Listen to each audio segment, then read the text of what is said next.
and watch the step cook. You want 17 birds? Big ring, I play for the 17 birds. Hit my line if you want 17 birds. Big ring, I play for the 17 birds. I know a guy if you want 17 birds. Big ring, I play for the 17 birds. I know a guy if you want 17 birds. Big ring, I play for the 17 birds.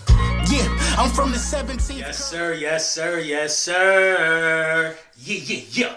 Lil Brunson back at you with the back at you, and I'm the best reporting on the Eagles. Shout out to all y'all in the building. We back with another video. We got some stuff to talk about. Shout out to y'all for copping up, beanies, all of that, man. Listen, go to the description in this video and get all your merchandise, all your needs, you know, all my streaming for my music, all of that stuff will be tied down right there. But let's get into the meat and potatoes. So first, man, let's talk about Nick Sirianni real quick, man. Nick Sirianni on bringing Frank Reich back to Philly. He basically says he don't know yet. You know what I mean? The question was asked to Nick Sirianni whether or not he believed that, you know, how he felt about Frank Reich being fired and giving some concern about, you know, him joining the Philadelphia Eagles coaching staff. You know, Frank Reich is a big part of Nick Sirianni's journey. So I can understand, you know, him saying that whether he's on the staff or not, he will always continue to consult with them. That's a guy that he trusts, a guy he can pick up the phone and call at any time. Now, if you're asking me, do I feel like we need another coordinator in the building or do we need somebody else in the building? The answer is absolutely not. Not right now. You don't want to throw no wrench into a program that is as perfect as 8-0. You just don't want to do it, in my opinion. Now, I know Frank Reich was the coordinator for the Philadelphia Eagles when we won the Super Bowl, but Frank Reich ain't never coordinated us to winning 8 games in a row. You know what I'm saying? I'm 100% confident in Shane Steichen with the way that this thing is developed and the way that we have tailored this offense to be what it is. I'm excited for what's to come.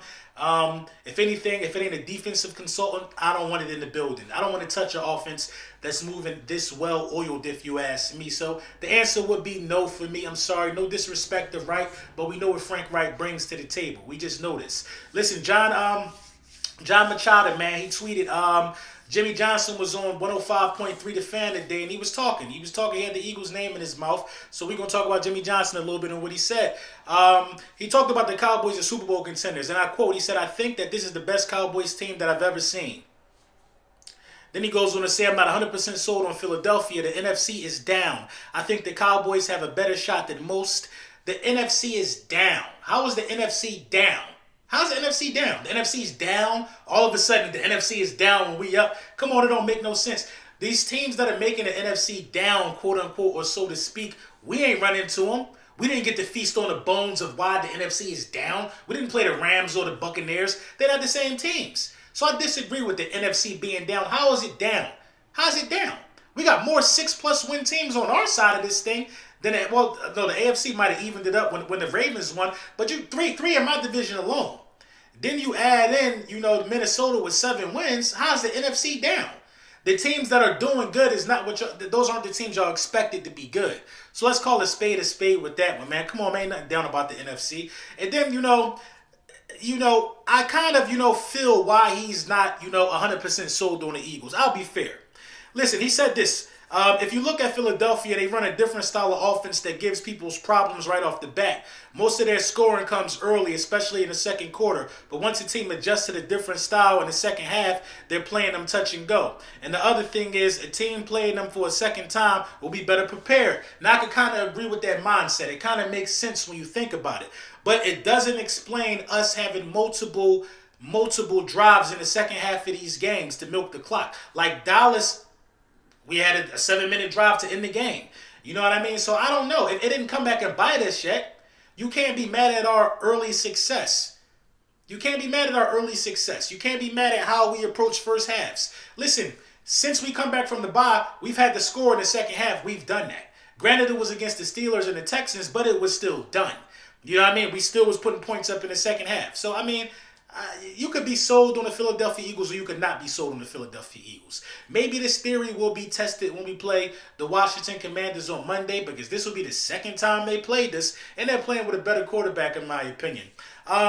Carson Wentz and Taylor Heineke are being blitzed just as much equally, but the difference is this. If you blitz Taylor Heineke, you ain't sacking him 9 times. Taylor Heineke makes faster decisions with the ball than Carson Wentz, and he's just a scrappy guy. So we got our hands cut out for us, man, this week for sure. Like, I'm not taking nothing for granted. They're a 4-5 football team. They're capable of beating you. You can't look over these guys and say, well, we're going to walk over the Commanders. It's at home. It's in our advantage. It's in our doghouse. I think we definitely going to walk away with the win, but nothing's easy in the National Football League. And this will be the second time, for the first time this season, this will be the second time we played the same team in the Washington Commanders, and I'm anxious to see how this goes because now the tape is out on what we did to them the first time. I just think they're in a world of trouble. What they did the first time was made us pass the ball, and Jalen Hurts threw for over 300 yards. So what are you going to make us do? You want to see an encore performance of that again? Keep leaving our guys one-on-one on the outside, and you're going to get your wish. You're going to get your wish. You know what I mean? It's kind of pick your poison at this point. You want to play more zone to stop us from throwing the ball? Feed Miles. Come on, feed Miles. And let Dallas Goedert do his thing working underneath. So I feel really confident going into this game. Today is a Mojo Thursday. Big Mojo in the building. Shout out to Trey Thomas. Our second episode is about to come on shortly right after this video. And it's going to be one of them months, man. Shout out to Trey, man. You know what I mean? Trey definitely put some wisdom down last week that came into fruition for anybody that, bought in on certain players based upon what we talked about last week. And you don't want to miss what we talking about this week, man. Real pleasure working with one of the greats. You know the vibes. Enjoy the second half of the video. Yes, sir. Yes, sir. Yes, sir. You know what it is. We back in the building. It's your guy, Lord Brunson. It's our guy, Trey Thomas. Welcome to another edition of Mojo Thursdays, Wednesdays, whenever you guys are going to see this. But listen, before we get into, some of these Eagles players that we want you guys to take a look at, if you listened to Trey last week, you definitely was in a good position. I ain't gonna lie, I ain't listening, and now I'm looking ahead kind of stupid. So I think I'm gonna give him a listen. How you doing, Trey? I'm fantastic, man. Just sitting back, enjoying another beautiful day. The sun is out. The Eagles are still undefeated. Enjoying a little rosé. Just relaxing, man. Getting ready. Let's talk a little football. Right, that's my kind of day for sure. So last week, you brought up, potentially buying stock, and I think it was Miles Sanders and Dallas Goedert, and you hit it right on the head. Now, this week, we come into the situation to where we play the Washington Commanders at home, and Jalen Hurts tends to, perform exceptionally well against those guys. That last time we played the Commanders was another feast for the skilled players on the Philadelphia Eagles. So what's your thoughts on some guys that you paying attention to for this week in terms of Mojo? Oh, I think as far as Mojo, I would say Devontae Smith, just because anytime he has a down game, and he's coming off of 2 games that his production hasn't been as high, I would say, now's the time to kind of load up on him because that the Eagles are going to find a way to force him to ball. A.J. Brown continues doing his thing, but I think that, when you look at the Slim Reaper, he's going to be one that's going to get a lot of balls thrown his way, going to get a lot of targets. And also, I think Dallas is just going to continue to do his thing just because he's such a big part of this offense. A lot of times when you look at what Miles Sanders brings to the table, he can kind of take the load off of it when you have a good tight end where you can run some of those tight end screens, some of those little inside 5-6 yard routes that he ends up turning big. That kind of takes the load off your running back a little. Yeah, I agree wholeheartedly. I'm thinking of this kind of different this week, and I overthought last week. I tend to do that a lot, but I'm thinking about this differently, man. I'm thinking that we see a Quez Watkins sighting this week. I feel like, I feel like the damage that Smitty did, in the first game against the Commanders, I think that's on their mind to not let Smitty do him any kind of way.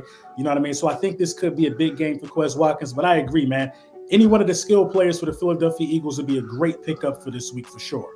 Yeah, I think Quez Watkins is one of those guys that it's coming, because, once you start paying attention to everybody else, Quez has the speed to take you over the top, and he's going to be that big play, just the over-the-top player that the Eagles can use whenever they want. So if you start paying too much attention to swole Batman, you start paying too much attention to skinny Batman, then here comes fast Batman over the top. Right, so I wanted to pick your brain about this. So, we know Quez Watkins, his targets are down. There's only one football. You got Dallas Goedert playing at a very, very high level, top 3 tight end in the game. You know what A.J. Brown is doing. Smitty is borderline wide receiver 1, wide receiver 2-ish, with his skill set, what he brings to the table. Do you think Quez Watkins' stock is hurting, in the long run without getting some of the receptions? Or, just the market for Quez Watkins in the long run, do you think this year would affect him? Well, I think it's just how he fits into this offense. This offense is designed to go to AJ and Devontae, but then I think that because the way it works, he's going to now is the time to buy on something like that because you can get him low. And so now, once he has those big production games, that's going to come. Even if you need to say, all right, as we get later on in the season and you start seeing, all right, you're going to give Brown a little rest, take a couple of his reps off, then now you can see a little bit more of Watkins giving a little bit more and a couple more targets as well. So I think that right now is a good time to get on him just because of his production so far. Right. Yeah, it's definitely a good time to buy low for sure. Kenneth Gainwell continues to sneak up on us. You know what I mean? He always, finds his way in the end zone every now and then. I can see a big game potentially for Kenneth Gainwell because Washington is one of those teams that's good at kind of, slowing down your run or stifling your run. But the cornerbacks in the secondary for Washington are always going to be vulnerable. So this week for sure, I'm really, really looking at, the skilled players for the Philadelphia Eagles to continue to boost their stock via the Mojo app for sure. Yeah, absolutely. I think Gainwell is just, with him being a third down back, he's going to be the guy that's going to get a lot of burn out there. And I like the way he plays the game because he's not one of those big back, but you know what? He gets big yards in the times that's needed. When you can get him down there in the goal line, you can get him down there in short yardage, and he can run between the tackles. And also he's a threat if you need to run the screen game. And I think as the season continues, when you want to start resting players, that's when you're going to see Gainwell's production go up, and you're going to start seeing Boston Scott. I think that a lot of people should jump in on Boston Scott as well. Don't look at, okay, he's not getting a lot of burn right now. At least right now you can buy him at low because towards the end of the season when they want to start resting guys and start pulling them out, Boston Scott is the guy that you can really lean on as you continue to finish out the season. Yeah, and I'm not surprised that Miles Sanders has stayed as healthy as he has, but you know what I mean? I feel like some maintenance and some rest is due for Miles Sanders at some point because I think this is Miles Sanders' best season that he's having as a pro. You know what I mean? He's played every game so far. I think he had a career high in carries one game this season. And I feel like at some point, you know what I mean, we're going to have to lean on, another running back. You're absolutely right. It could be Boston Scott or Kenneth Gainwell. But what I do like about Kenneth Gainwell, you might have mentioned this earlier, is that in the red zone, Kenneth Gainwell is really, really persistent at playing bigger than what he is. So he's definitely a guy that I definitely, I agree with you on, buying in early on Kenneth Gainwell or buying now Kenneth Gainwell. Yeah, I think he's a good player, definitely someone that you can get in on and you can steady see him continue to rise. Right. So we're looking at chasing 9-0. You know what I mean? Uncharted territory for the Philadelphia Eagles. Good time to be a Philadelphia Eagles fan. So when you think about the Washington Commanders and Taylor Heineke, what do you think is the biggest threat we should be worrying about this Sunday? For us, it's just making sure that everybody stays focused. I'm not worried about what the other team does. What I'm worried about is what's going on within our locker room and just making sure that you don't get complacent, that you don't feel like, all right, you know what? Hey, man, we've done enough right now. It's okay for us to take our foot off the gas. I'm more worried about what we do in our locker room because I think our team is good enough. When you go back and you look at what happened against Houston, man, the way the running back was just going all up and down the field, I was like, wait a minute now, hold on now. This is not the run defense that I'm used to seeing. So I need us to make those corrections, whatever corrections that need to be made, because teams are going to try to copy that. So I'm not really worried about what the Washington Commanders brings to the table. I'm more worried about what's going on within our locker room, the leadership that needs to continue for us to continue on this run. I agree. I feel like nobody can top us or nobody will be able to beat us if we remain focused. We got the players, we got the personnel. I think we got the coaching staff. I think sometimes we run into these moments. Well, I'm not too down on Jonathan Gannon like a lot of people are, but I will agree with Jonathan Gannon also needs to match the energy of the opposing team sometimes. You know what I mean? You can't have the Houston Texans and 13 personnel, and then you just got one linebacker in the middle of the field. That puts your team at a disadvantage anyway for a lot of big running lanes, in my opinion. But I feel like focus is the main thing for us. I don't think anybody can beat us if we stay focused. Yeah, absolutely. When you come out with a 5-man front and then you have that one linebacker, all it is it's just a variation of nickel, and then you bring that safety down into the box, and that's all it is. But when you have those cutback lanes, when you got guys that are kind of trying to, some of that stuff was just kind of they got us. You know what I'm saying? Yeah. So because man, the kid was nice. You know, like I really didn't pay much attention to him leading into this game just because of the record. You know, but man, to see some of his cutback lanes and the way he was attacking, I'm like, all right, man, Houston might be by some. That was a nice 1-6-1 team that we went up against. Right, and you got to understand that everybody is going to play to the top of their roster to give us that first L. You know what I mean? I've been kind of high on Damian Pierce. I mentioned him last week, actually, as a guy that I would think about buying stock in because, look how hard he runs. And, he's kind of small and compact, but he does find, a lot of those cutback lanes and he make it work in his advantage. So, I mean, this game, in my opinion, is going to be in Philadelphia. I just don't see us taking a loss at home this year, man. Like I know you like to nerd out and watch the games just a certain way, but I like to kind of be amongst the people sometime, and energy different, Trey. I'm telling you, Trey, you gotta get out there, Trey. I've been to enough. You know what I'm saying? Absolutely. I feel. I've been to enough. It's just like that. I love the energy. I love the camaraderie. I love being around the fan base. I love that. But man, when I want to sit down and really watch a game, I can't, because I just right. I need to be there so I can see it, and I want to rewind it, and I want to see, all right, well, what happened here? So, but I'm going to go to the Green Bay game because I'm gonna be there. I'm gonna be there. I'll go to that one just because that's the game where Hugh Douglas and Trent Cole are being inducted. Right. Yeah, so I'm gonna go to that one, and hang out, be amongst the people. But man, I like to be a certain type of way. I'll probably go sneaking somebody sweet and hang out, and chill out, just catch some of the game. Ain't nothing wrong with that. Hey, they need to start getting some good wine in the building. I know you're a wine connoisseur. They need to start getting some good wine in the building. No, they keep some there. They keep you there. It's always some good wine up in there, because you know what, man? I've been trying to get in beer, a little bit. I'm not too much into the beer. I'm more of a tequila guy. But when I'm just chilling, man, I do like some of my wines, man. I get into the wines. Right. Listen. I'm gonna take some of your pointers on the wine, man. You got anything else coming up this week? Oh man, you know what, man? I'm just at my studio at Pino's Palette. I got paint all on my hands right now because I just was leaving there earlier from painting at my studio in Cherry Hill.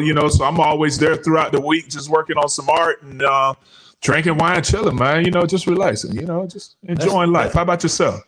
Listen, I'm not too much, just pumping out my content, man. My little one's running around, so I kind of got my hands full a little bit, but I hear you. Right. So you know what I mean. So next week we're gonna be here talking about some more great guys we should be looking into, and we're gonna be talking about why we 9-0 because I believe that's gonna happen, man. Absolutely.